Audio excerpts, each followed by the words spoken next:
issued by a Filipino judge of a Philippine court. Nasaan po ang warrant of arrest na inisyu ng hukuman ng Pilipinas? Wala. Without a valid warrant from a Philippine court, this was at best a warrantless arrest. Under the rules of court, warrantless arrests are only permitted in 3 instances: in flagrante delicto, hot pursuit, and escaped prisoner. None of these circumstances applied to the case of the former president. So, what was the legal basis of his arrest? The authorities acted solely on an ICC warrant, a document that has no legal effect in the Philippines unless reviewed and validated by a Philippine court.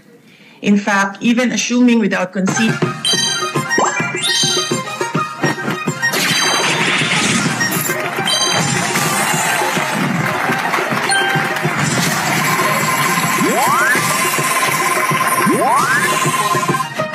that the government itself wished to recognize and enforce the ICC's warrant, it still violated the Rome Statute itself.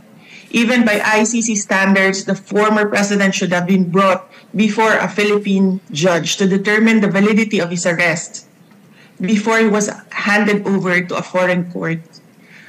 Under Article 59 of the Rome Statute, a state party which has received a request for arrest and surrender shall immediately take steps to arrest the person in question in accordance with its laws and the provisions of Part 9, and shall bring that person before the competent judicial authority in that state. Yan ang sinasabi ko paulit-ulit nung nasa labas ako ng gate ng Villamor Air Base. And why was this not done? If they claim to abide by international law and standards, then why did they conveniently choose to ignore this provision? The fact remains that we are no longer a state party to the Rome Statute. We are no longer a member of the ICC. In fact, in a letter dated December 15, 2023, the President himself wrote to me,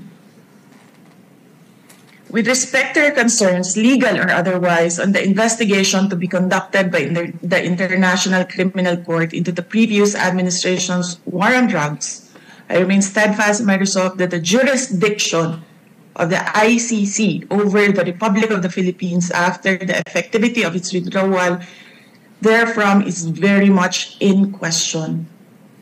To this end, this government will not assist the ICC in any way, shape, or form.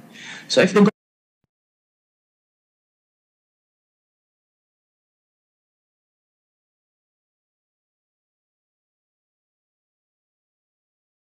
government itself has declared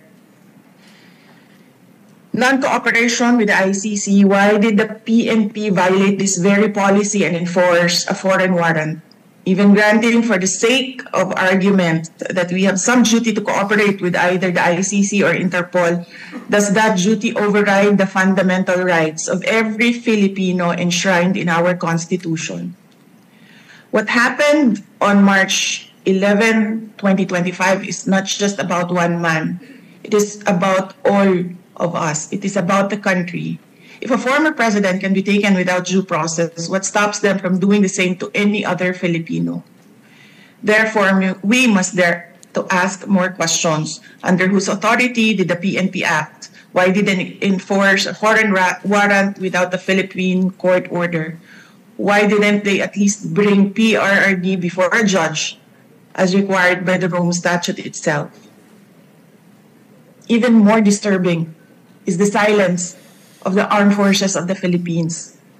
Why did the AFP stand idly by while a former commander-in-chief was taken from a military base under questionable circumstances? How could they allow a foreign tribunal to override on our constitutional guarantees? We have now lost a former president. I pray that we do not lose the country next. Your Honor, Senators Cayetano and Marcos and other senators present, alam naman natin lahat at alam nila na mali ang ginawa nila. ginawa nila yun just to demolish political opponents. This is all about politics. The administration is using government resources, the ICC, to demolish the opposition. Wala na tayong argument. Mali ang ginawa.